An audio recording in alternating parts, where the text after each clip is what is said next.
విజయవాడలో వర్ష ప్రభావాన్ని మా ప్రతినిధి కనకారావు ప్రత్యక్ష ప్రసారం ద్వారా అందిస్తారు.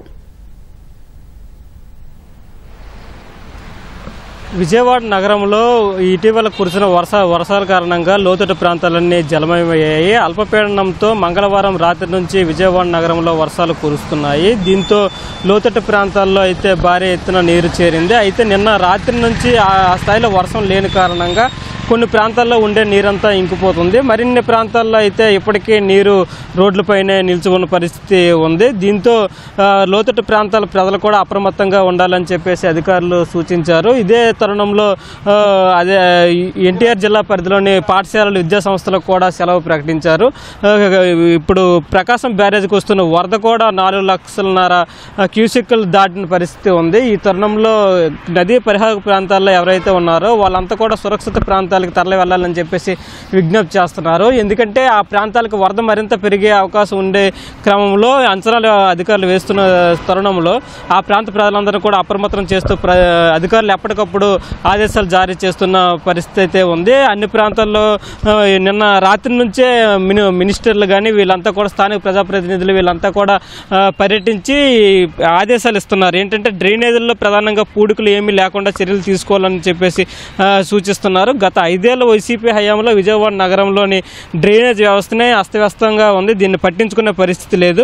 దీంతో ఏమంటే లోతట్టు ప్రాంతం చిన్నపాటి వర్షం కురిసినా సరే రోడ్లపైకి నీరు రావడం కానీ లోతట్టు ప్రాంతాల్లో రోజుల తరబడి నీరు నిల్వ ఉండే పరిస్థితి కూడా ఉంది. ఈ తరుణంలో స్థానికులైతే ఆ లోతట్టు ప్రాంతాల్లో ఉండే స్థానికులైతే కొంత అసహనం వ్యక్తం చేస్తున్నారు. ప్రధానంగా ఈ డ్రైనేజీల వ్యవస్థ మీద మాత్రం కొంత దృష్టి సారించాల్సిన అవసరం ఉందని చెప్పేసి వాళ్ళు సూచిస్తున్నారు. ఇదే అంశానికి సంబంధించి మాట్లాడేందుకు మనతో స్థానికులు కూడా కొంతమంది ఉన్నారు. వారిని అడిగి మరిన్ని విషయాలు తెలుసుకుందాం.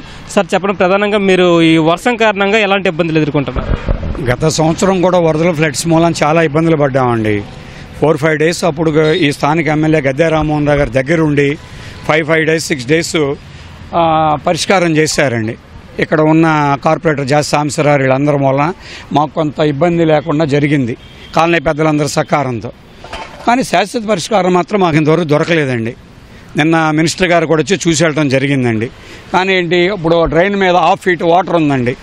ఈ కాలనీలో వెటనరీ కాలనీ కానీ సెంట్రల్ ఎక్సైజ్ కాలనీ కానీ వెంకటేశ్వర నగర్ కానీ మాకందరూ ఓల్డ్ ఏజ్ ఎక్కువ పెద్ద వయసు ఉన్న వ్యక్తులు ఉన్నారండి. ఇక్కడ ఇదే కాలేజీ కొన్ని వేల మంది లైలా కాలేజీకి వెళుతున్నారండి. మరి ఈ రోడ్లు ఈ విధంగా దొరికిస్తుంటే మా పరిస్థితి ఏంటండి?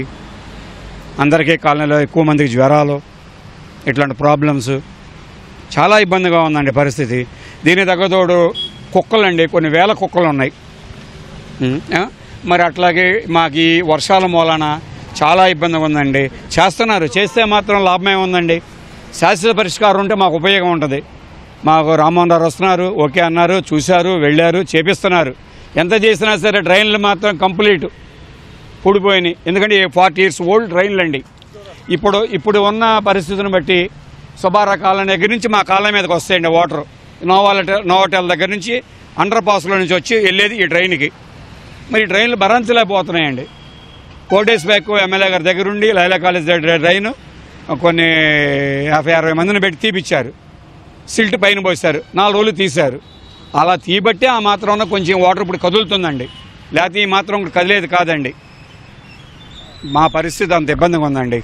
ఈ వర్షాల కారణంగా విజయవాడ నగరపాలక సంస్థ సిబ్బంది అధికారులు కూడా అప్రమత్తమయ్యారు. లోతట్టు ప్రాంతాల్లో ఏవైతే ఉన్నాయో అక్కడ నుంచి నీరు అంటే డ్రైన్లో పారే అవకాశం లేని సందర్భాల్లో అక్కడికి వచ్చి ట్యాంకుల ద్వారా నీటిని తోడే ప్రయత్నం కూడా చేస్తున్నారు. అదేవిధంగా పూడికలు కాలువల్లోకి చేరిన పూడికలు కూడా ఎప్పటికప్పుడు తొలగిస్తూ ప్రజలకైతే ఉపశమనం కలిగిస్తున్నారనే చెప్పొచ్చు. అయితే ప్రధానంగా ఏంటంటే మంగళవారం రాత్రి నుంచి వర్షాలు వచ్చినా సరే ఏకదాటిగా కురవడం లేదు. అప్పుడప్పుడు వర్షాలు రావడం, తర్వాత మామూలు సాధారణ పరిస్థితులు ఉండడంతో ముంపు సమస్య అయితే నగర ప్రజలకి ఆ స్థాయిలో లేదనే చెప్పుకోవచ్చు. ఈ తరుణంలో అధికారులు కూడా అప్రమత్తమయ్యారు. పునరావాస కేంద్రాలు కూడా విఎంసీ పరిధిలో సుమారు 45 విఎంసీ పునరావాస కేంద్రాలను కూడా ఏర్పాటు చేసిన పరిస్థితి ఉంది. ఈ తరుణంలో లోతట్టు ప్రాంతాల్లో ఉండే ప్రజలందరూ కూడా పునరావాస కేంద్రాలకి తరలి వెళ్లాలని చెప్పేసి అధికారులు విజ్ఞప్తి చేస్తున్నారు. ఏమైనా వరద పెరిగే అవకాశం ఉండే క్రమంలో మాత్రం ఎట్టి పరిస్థితుల్లో నదీ పరివాహక ప్రాంతాల్లో కానీ నాటు పడవలు ఇట్లు ఇవ్వండి కూడా కూడా